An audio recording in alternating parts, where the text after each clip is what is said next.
A very long time ago, in midwinter, when the snowflakes were falling like feathers from heaven, a beautiful queen sat sewing at her window, which had a frame of black ebony.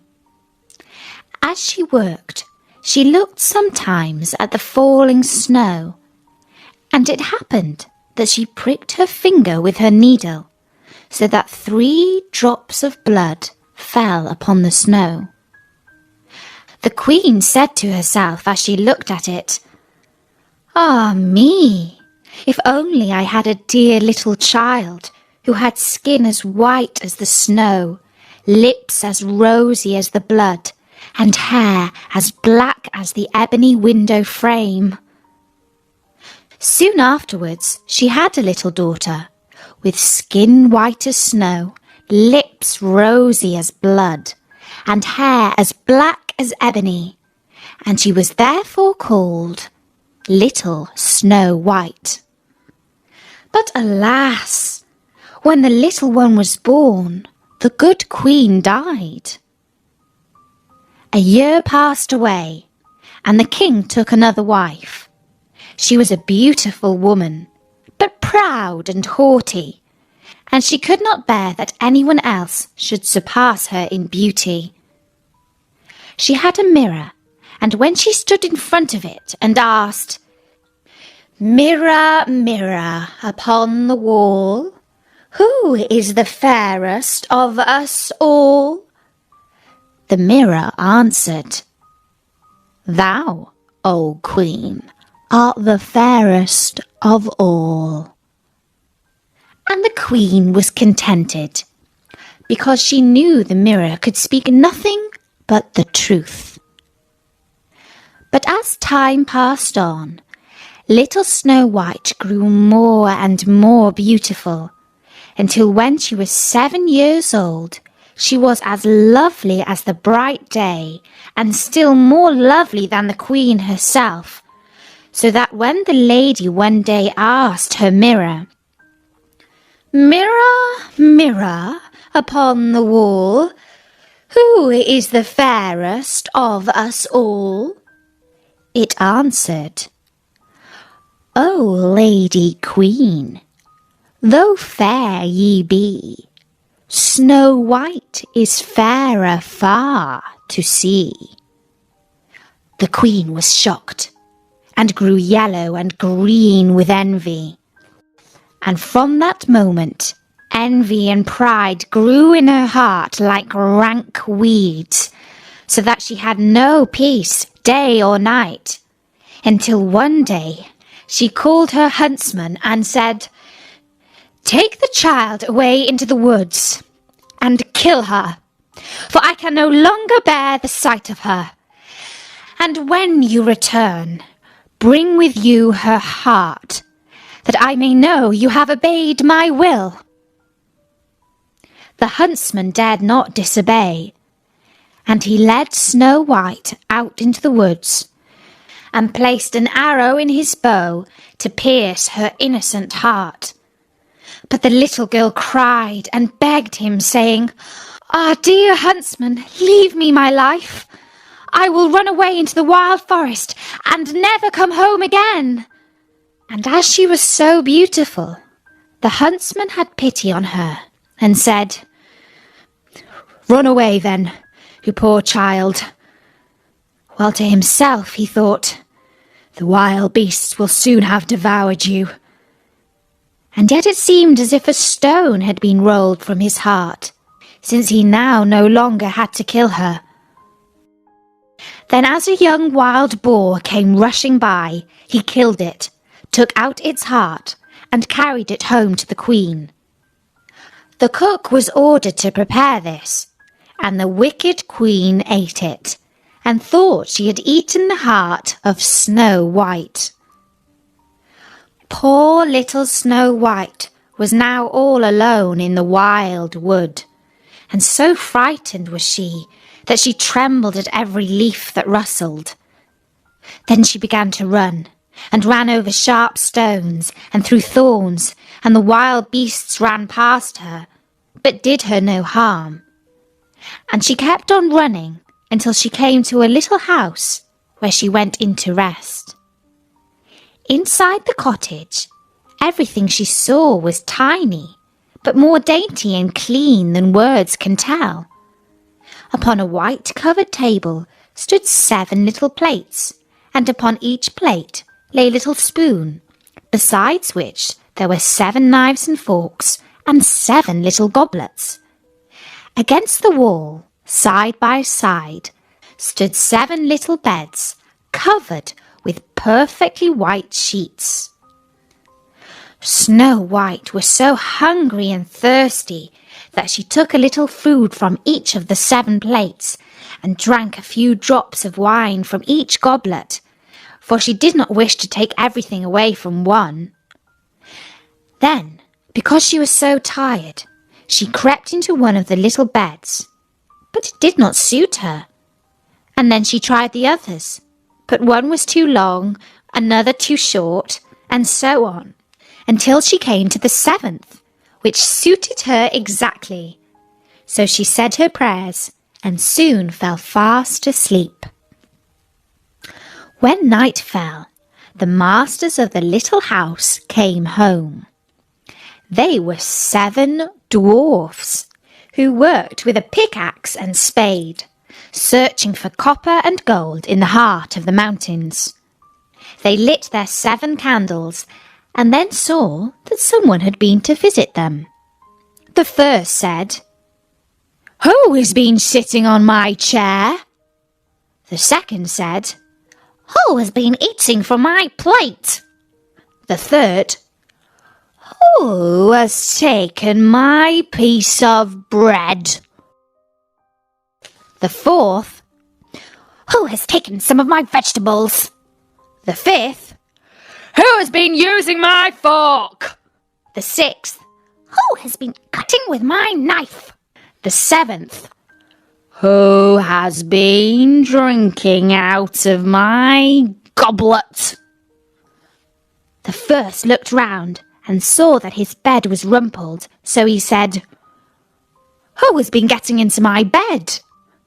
Then the others looked round, and each one cried, "Someone has been getting into my bed too!"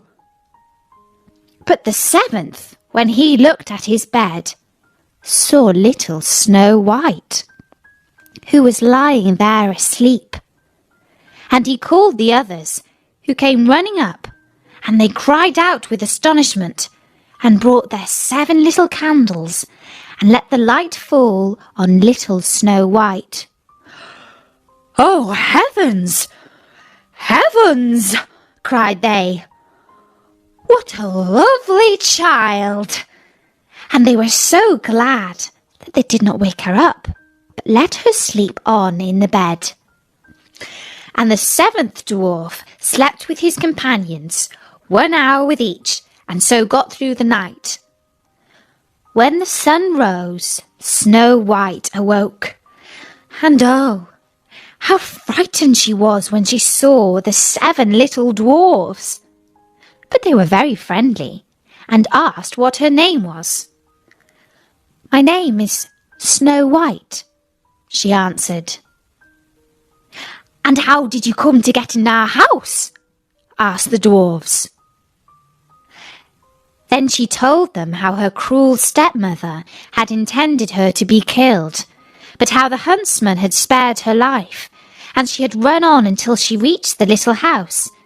And the dwarf said, "If you will take care of our house, cook for us, and make the beds, wash, mend, and knit, and keep everything neat and tidy and clean, then you may stay with us, and you shall lack for nothing." "Yes," answered Snow White, "with all my heart."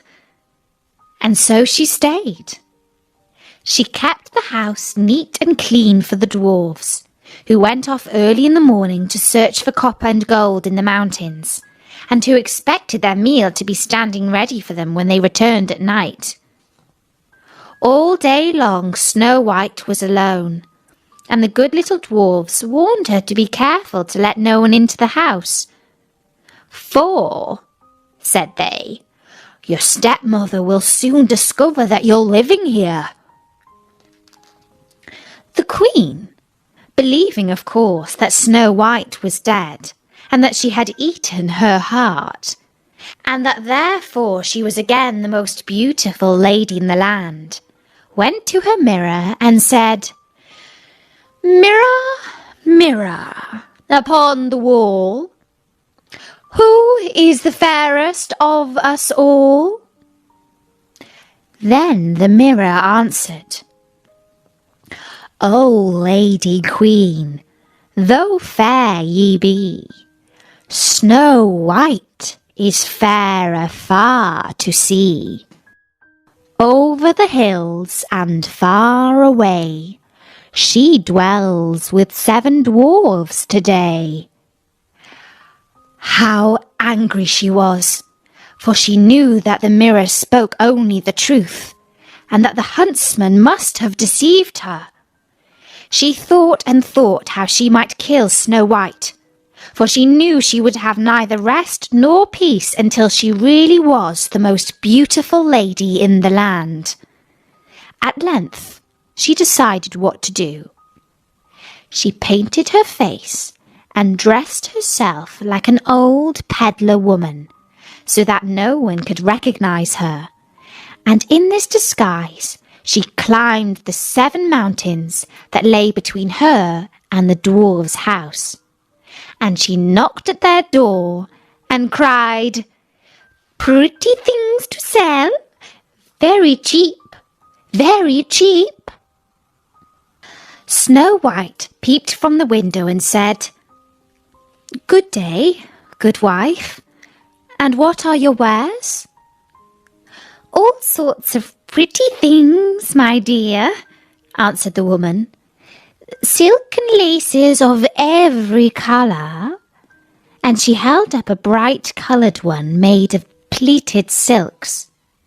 "Surely I might let this honest old woman come in," thought Snow White, and unbolted the door and bought the pretty lace. "Dear, dear, what a sight for sore eyes you are, child," said the old woman. "Come, let me lace you properly for once." Snow White had no suspicious thoughts, so she placed herself in front of the old woman that she might fasten her dress with her new silk lace. But immediately the wicked creature laced her bodice so tightly that she could not breathe, and she fell down upon the ground as though she were dead. "Now," said the Queen, "I am once more the most beautiful lady in all the land." When the dwarfs came home, they were very grieved to find their dear little Snow White lying upon the ground as though she were dead. They lifted her gently, and seeing that she was too tightly laced, they cut the silken cord, where she drew a long breath, and then gradually came back to life. When the dwarfs heard all that had happened, they said, "The peddler woman was certainly the wicked queen. Now take care in future that you open the door to none when we are not with you." The wicked queen had no sooner reached home than she went to her mirror and said, "Mirror, mirror, upon the wall, who is the fairest of us all?" And the mirror answered as before, "O Lady Queen, though fair ye be, Snow White is fairer far to see. Over the hills and far away, she dwells with 7 dwarfs today." The blood rushed to her face as she heard these words, for she knew that Snow White must have come to life again. "But I will manage to put an end to her yet," she said. And then, by using her witchcraft, she made a poisonous comb. Again, she disguised herself, climbed the 7 mountains, and knocked at the door of the 7 dwarfs' cottage, crying, "Pretty little things to sell, very cheap today." Snow White looked out of the window and said, "Go away, good woman, for I dare not let you in." "Surely you can look at my goods," answered the woman, and held up the poisonous comb, which pleased Snow White so well that she opened the door and bought it. "Come, let me comb your hair in the newest way," said the woman, and the poor unsuspicious child let her have her way. But no sooner did the comb touch her hair than the poison began to work, and she fell fainting to the ground. "There, you model of beauty," said the wicked woman. "You are done for at last." But fortunately, it was almost time for the dwarfs to come home, and as soon as they came in and found Snow White lying upon the ground, they guessed that her wicked stepmother had been there again, and set to work to find out what was wrong. They soon saw the poisonous comb and drew it out of her hair, and almost immediately Snow White began to recover and told them what had happened. Once more they warned her to be on her guard and to open the door to no one. When the Queen reached home, she went straight to the mirror and said, "Mirror, mirror on the wall, who is the fairest of us all?" And the mirror answered, "O Lady Queen, though fair ye be, Snow White is fairer far to see. Over the hills and far away, she dwells with 7 dwarfs today." When the Queen heard these words, she shook with rage. "Snow White shall die," she cried, "even if it costs me my own life." She went into a secret chamber where no one else ever entered, and there she made a poisonous apple, and then she painted her face and disguised herself as a peasant woman, and climbed the 7 mountains and went to the dwarf's house. She knocked at the door. Snow White put her head out of the window and said, "I must not let anyone in. The 7 dwarfs have forbidden me to do so." "It's all the same to me," answered the peasant woman. "I shall soon get rid of these fine apples. But before I go, I'll make you a present of one." "Oh no," said Snow White, "for I must not take it." "Surely you are not afraid of poison?" said the woman. "See, I will cut one in 2. The rosy cheek you shall take, and the white cheek I will eat myself." Now, the apple had been so cleverly made that only the rose cheek side contained the poison. Snow White longed for the delicious-looking fruit, and when she saw that the woman ate half of it, she thought there could be no danger, and stretched out her hand and took the other part. But no sooner had she tasted it than she fell down dead. The wicked Queen laughed out loud with joy as she gazed at her. "White as snow, red as blood, black as ebony. This time the dwarfs cannot take you." And she went straight home and asked her mirror, "Mirror, mirror upon the wall, who is the fairest of us all?" And at length it answered, "Thou, O Queen, art fairest of all." So her envious heart had peace at last, as much as an envious heart can have peace. When the little dwarfs came home at night, they found Snow White lying upon the ground. No breath came from her parted lips, for she was dead. They lifted her tenderly and sought for some poisonous object which might have caused the mischief, and laced her frock, combed her hair, and washed her with wine and water, but all in vain. Dead she was, and dead she remained. They laid her upon a bier, and all 7 of them sat round it, and wept as though their hearts would break for 3 whole days. When the time came that she should be laid in the ground, they could not bear to part from her. Her pretty little cheeks were still rosy red, and she looked just as though she was still living. "We cannot hide her away in the dark earth," said the dwarfs.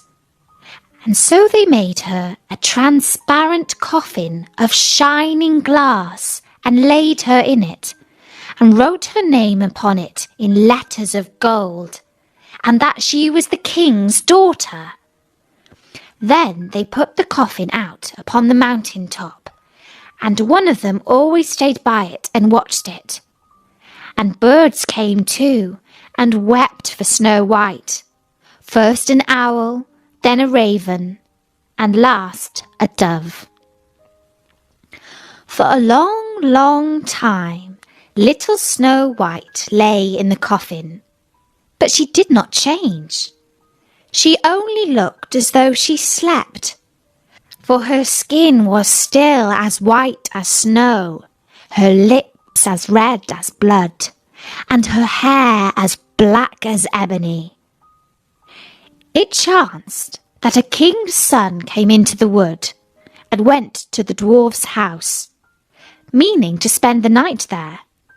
He saw the coffin upon the mountain top, with little Snow White lying within it, and he read the words that were written upon it in letters of gold.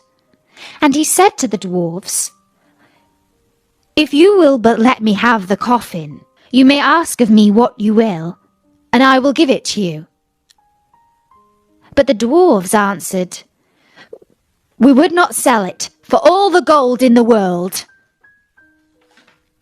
Then said the prince, "Let me have it as a gift, I pray you, for I cannot live without seeing little Snow White, and I will prize your gift as the dearest of my possessions." The good little dwarfs pitied him when they heard these words, and so gave him the coffin. The king's son then bade his servants place it upon their shoulders and carry it away. But as they went, they stumbled over the stump of a tree, and the violent shaking shook the piece of poisonous apple which had lodged in Snow White's throat out again, so that she opened her eyes, raised the lid of the coffin, and sat up alive once more. "Where am I?" she cried. And the happy prince answered, "Thou art with me, dearest." Then he told her all that had happened, and how he loved her better than the whole world, and begged her to go with him to his father's palace and be his wife. Snow White agreed and went with him, and the wedding was celebrated with great splendour and magnificence.